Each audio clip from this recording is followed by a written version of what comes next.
இன்றைய தகவல் Indian Paradise fly catcher பற்றி.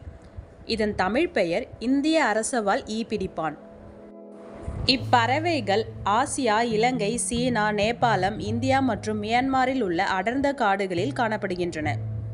ஆண் பறவைகள் கருப்பு, செந்நிற மற்றும் வெண்ணிற இறகுகளுடன் காணப்படுகின்றன. பெண் பறவைகள் செந்நிற இறக்கை, கருப்பு நிற தலையுடன் காணப்படுகின்றன. ஆண் பறவையின் வால் நீளமாகவும் பெண் பறவையின் வால் குறுகியதாகவும் இருக்கும். இவை பூச்சிகளை அடர்த்தியான மரங்களின் கீழே பறக்கும் போது பிடித்து உண்ணுமாம்.